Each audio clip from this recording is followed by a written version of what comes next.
आकांक्षाओं पर वर्क करना, अपने मन पर वर्क करना बहुत ज़रूरी है।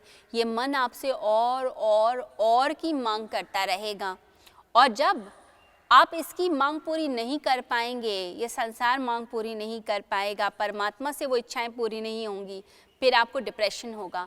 ऐसे लोग फिर बोलने लग जाते हैं कि संसार में मन नहीं लगता, कुछ अच्छा नहीं लगता, सब छोड़कर भाग जाने का मन करता है, क्योंकि उन्हें लगता है कि मेरी मन के हिसाब से चीज़ें पूरी नहीं हुई हैं, तो संसार को छोड़कर भागने की बातें करते हैं। उन्हें सब जगह उदासी दिखाई देने लग जाती है, कहीं कुछ अच्छा ही नहीं लगता, प्रसन्नता नहीं लगती है। फिर कहते हैं शांति कहाँ है, मुझे शांति चाहिए।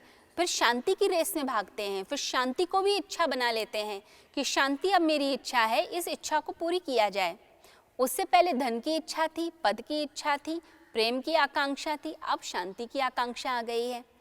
तो व्यक्ति कभी भी प्रसन्न नहीं होगा। जो अपने मन के पीछे पीछे भागेगा, जो अपने मन की इच्छाओं को पूरी करने में लगेगा और जागेगा नहीं, उसकी कल्पनाओं में ही भटकता रहेगा, उसका मन कभी भी शांत नहीं हो सकता है।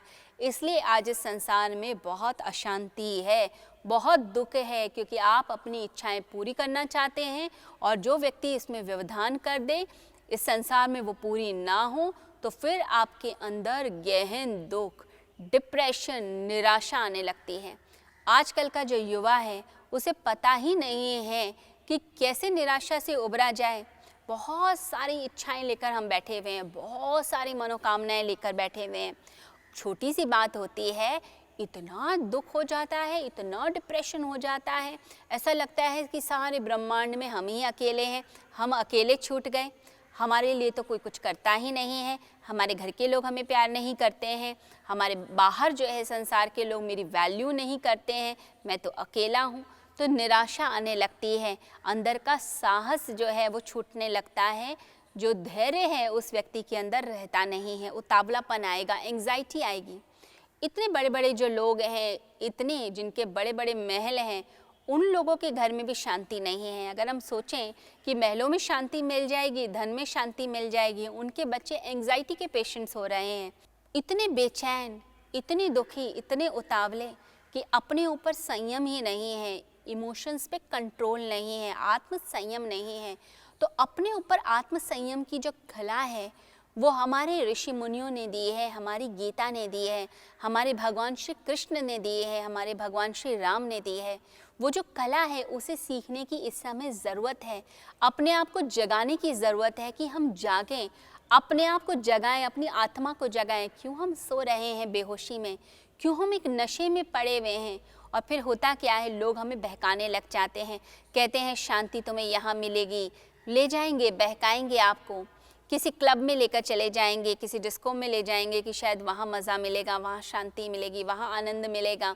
कोई व्यक्ति ड्रग्स के नशे में चला जाता है कि इतना दुख है, इतनी निराशा है, चलो तुम ड्रग्स ले लो, ड्रग्स से तुम्हें बड़ा अच्छा लगेगा, बड़ा मन शांत होगा। कोई व्यक्ति शराब के नशे में डूब जाता है, कोई व्यक्ति स्मोकिंग करने लग जाता है, क्यों? उसे लगता है शायद इसी से ही मुझे शांति मिल जाएगी। परंतु शांति इन नेगेटिव चीज़ों से नहीं मिलती। जो चीज़ आपकी इंद्रियों को, आपके सेंसेस को सुला दे, आपके अंदर कंट्रोल खो दे, जो चीज़ से आपका कंट्रोल खो जाए, उस चीज़ से कैसे आपको शांति मिल सकती है? आपको इन सब चीज़ों से शांति नहीं मिलेगी। शांति मिलेगी आपको अपने भीतर डूबने से, अपने भीतर जाने से, अपने अंदर उतरने से शांति मिलती है।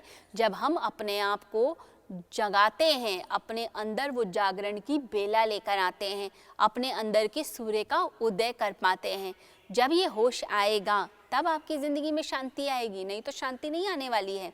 इसलिए अपने मन को स्थिर करने का अभ्यास करें।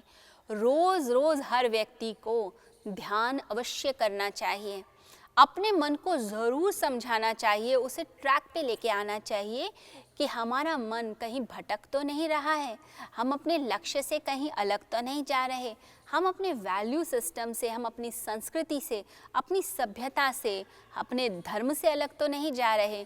क्या हम किसी के बहकावे में आकर हम अपने देश के विरुद्ध तो नहीं जा रहे हैं, हम कहीं दूसरे का बुरा तो नहीं कर रहे हैं?